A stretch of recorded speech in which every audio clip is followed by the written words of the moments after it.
اور ایک ہوتا ہے کسی بندے کا ایک بات کرنا اور سامنے والے کی طبیعت کو اتنا جگا دینا کہ اگلی بات فوراً ہی اس کی سمجھ میں آ جائے. اور حضور نہ کسی کی انا کو نہیں جگاتے. ہم بعض اوقات کسی سے خطاب کرتے ہیں، بات کرتے ہیں تو سامنے والے کی انا کو جگا دیتے ہیں، ٹھیس پہنچاتے ہیں. وہ کہتا چل پھر تگڑا ہو جائے میں بھی آیا. حضور انا نہیں جگاتے تھے، میرے نبی پاک ضمیر جگاتے تھے تاکہ وہ شخص فیض حاصل کر سکے، اسے کچھ ملے.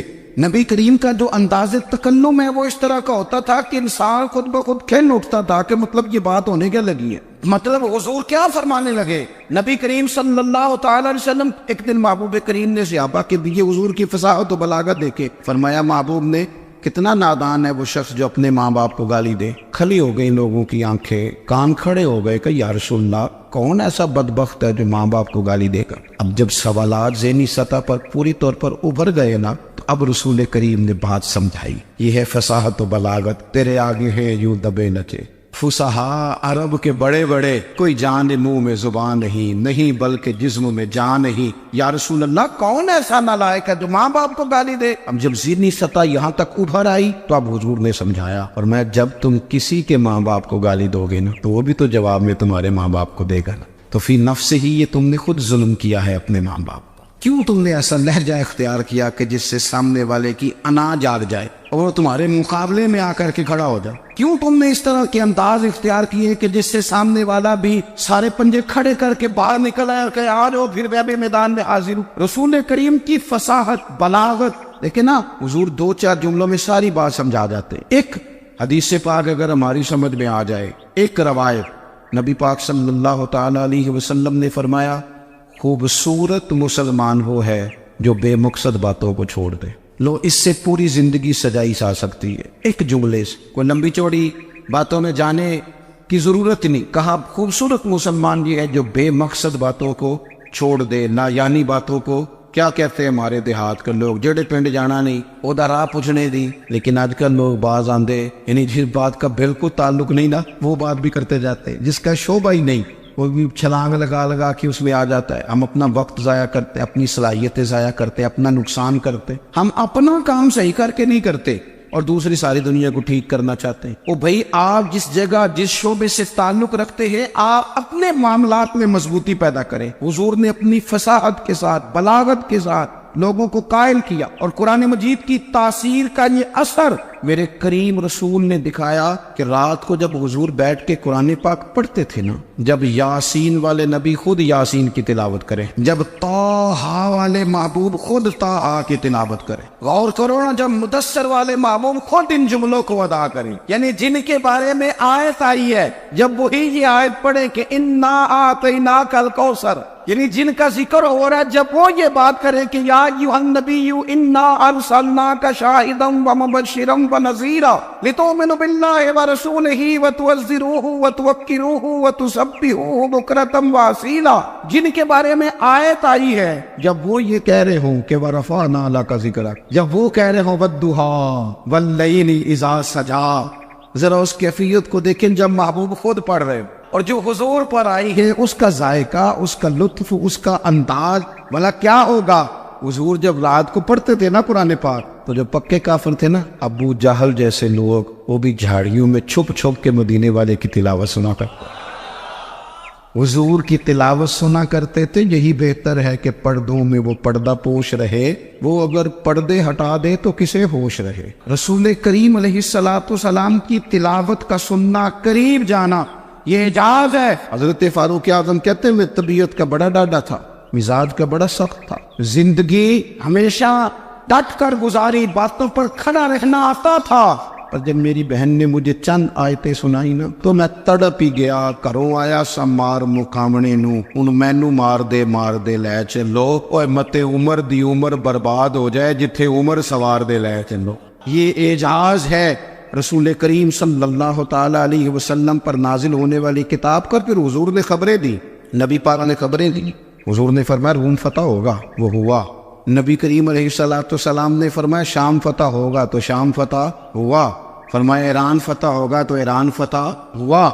سراقہ بن مالک کہتے ایک گاؤں پر بھی مسلمانوں کی حکومت نہیں تھی، ایک گاؤں پر حضور مکہ مکرمہ سے نکل رہے تھے، مدینہ طیبہ تشریف لے جا رہے تھے، ابھی راستے میں تھے، میں 100 سرخ اونٹوں کے لالچ میں معاذ اللہ حضور کو گرفتار کرنے پہنچ گیا۔ محبوب نے حکم دیا، حضور کا معجزہ میں نے آنکھوں سے دیکھا، میرا گھوڑا زمین میں دھستا چلا گیا، میں نے معافی مانگی، حضور نے معاف کر دیا۔ میں نے سمجھا اچانک ہو گیا ہے، یہ منوانا بھی بڑا مشکل کام ہے۔ شجر و حجر پہچان گئے، انسان کی نظروں میں شاکی رہا۔ یہ کچھ ایسے لوگ ہیں جن کو منوانا توبہ توبہ، ماننے کو تیار نہیں، دیکھ دیکھ کے بھی ماننے کو تیار ہے نہیں، ماننے کو تیار ہے نہیں۔ کہتے ہیں کہ میں نے پھر چاہا آگے بڑھنا تو پھر زمین کے اندر میرے گھوڑے کے پیر دھنسنے لگے، پھر معافی مانگی۔ کریم تیرے معاف کرنے کی ادا پہ بھی قربان جائے، یہ نہیں فرمایا کہ تو بار بار یوں ہی کرتا ہے، فرمایا معافی مانگتا ہے جا، میں نے معاف کیا۔ کہتے ہیں 3 دفعہ میں آگے بڑھا، 3 دفعہ حضور نے معاف کیا تو مسکرا کے فرمانے لگے تو یہاں مجھے گرفتار کرنے آیا ہے، وہ کیسر روم کا علاقہ فتح ہوگا، وہ کنگن جو پہنتا ہے نا ہاتھوں میں، بادشاہ کے کنگن معروف ہیں، وہ تیرے ہاتھوں میں آئیں گے۔ اللہ کرے آپ سمجھیں، یہ جو لوگ ڈری ڈری سہمی اور ہمارے بچے مایوسی کی معاذ اللہ باتیں کرتے ہیں، وہ دیکھیں حضور کس طرح کی گفتگو فرماتے ہیں۔ ابھی ایک گاؤں پر بھی اسلام کی حکومت نہیں، لیکن حضور کا خبر دینے کا انداز، کریم فرمانے لگے وہ کیسر روم کے جو کنگن ہوں گے وہ تیرے ہاتھوں میں آئیں گے۔ جناب سراقہ بن مالک فرماتے ہیں کہ میں مسلمان ہو گیا، حضور کا وصال ہو گیا، کنگن نہیں آئے۔ حضرت ابوبکر صدیق کا وصال ظاہری ہو گیا، کنگن نہیں آئے۔ جناب عمر کا دور آ گیا، سراقہ بوڑھے ہو گئے۔ کوئی بندہ پوچھتا نا کہ اب تو عمر ڈھل گئی ہے، زندگی کا پتہ نہیں، کہنے لگے نہیں میں نہیں جاتا، جب تک کنگن نہیں آتے اسرائیل کوئی نہیں آئیں گے، کیونکہ ساڈے نبی دی زبان ساڈے واسطے قرآن، جو دن کو کہہ دیا دن ہے تو دن نکل آیا، جو شب کو کہہ دیا شب ہے تو رات ہو کے رہی، اور خدا نے ان کی زبان کو وہ اختیار دیا، جو نکلی منہ سے ان کے وہ بات ہو کے رہی۔ فاضل برینوی کا تو انداز ہی پھر انوکھا ہے نا، وہ تو کہتے ہیں وہ زبان جس کو سب کن کی کنجی کہے، جس کو سب کن کی کنجی کہے، اس کی نافذ حکومت پہ لاکھوں سلام۔ کہنے لگے نہیں آتے حضرت اسرائیل، فکر نہ کرو، بوڑھے ہو گئے تھے، نکلنا گھر سے بند کر دیا تھا، حضرت عمر کا دور تھا، کنگن آ گئے۔ حضرت فاروق اعظم نے ان کے پوتوں سے، نواسوں سے، بچوں سے کہا جاؤ بلا کے لاؤ، کا دادا جان بوڑھے ہیں، فرمایا تم کان میں کہہ دینا کنگن آ گئے، پھر تم دیکھنا تو صحیح کر۔ حضرت سراقہ آئے، حضور نے جو خبریں دی، نبی پاک علیہ الصلوۃ والسلام نے جو گزشتہ قوموں کے احوال بیان کیے، اور پھر میرے نبی پاک علیہ الصلوۃ والسلام نا دنیا میں عزتیں دینے آئے۔ یہ مزاج ہمیں کم کرنا چاہیے، یہ جو ہم ساری زندگی اس کام میں لگا دیتے نا کسی کو نیچا کیسے دکھانا ہے، یہ انداز حضور نے نہیں ہمیں دیا۔ اب دیکھو حضور تشریف لائے تو ہمیں پتہ چلا کہ حضرت یوسف جیسا سونا کوئی نہیں، حضور تشریف لائے تو ہمیں پتہ چلا کہ حضرت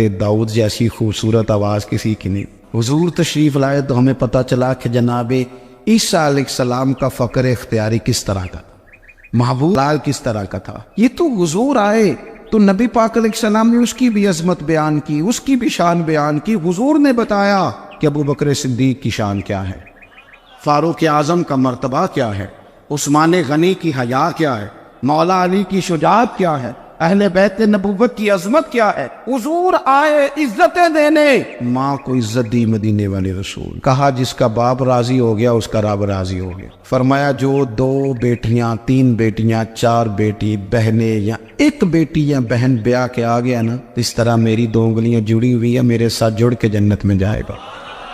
رسول کریم صلی اللہ تعالی وسلم نے عزت دی، عزت دی۔ حضور عزتیں دینے، کوئی اعزاز نہیں، ان پڑھ بندہ ہے، سادہ ہے، غریب ہے، مزدوری کرتا ہے، ہاتھوں پہ چھالے، یا رسول اللہ اس کا بھی کوئی اعزاز ہے؟ قربان جائیں، میرے کریم نے عزت دی، فرمایا محنت کر کے روزی کمانے والا تو اللہ کا دوست ہے، یہ اینٹیں اٹھانے والا، یہ مشقتیں کرنے والا، یہ صبح دیہڑی پہ جانے والا، یہ بیچارہ جو اچار سے روٹی کھاتا ہے، تو نے ہر شخص کی قسمت میں یہ عزت لکھی اور آخری خطبے کی صورت میں وصیت لکھی۔ رسول کریم نے ہر بندے کو اعزاز دیا، عظمتیں دی، حضور عزتیں دینے آئے، نبی پاک علیہ السلام نے اعزازات دیے، حضور نے نوازا۔ یہ ساری چیزیں میرے رسول پاک کی تشریح، اور پھر یہ جو حضور کے صحابہ اور اہل بیت ہے نا، یہ بھی میرے نبی پاک کی نبوت کی دلیل ہے۔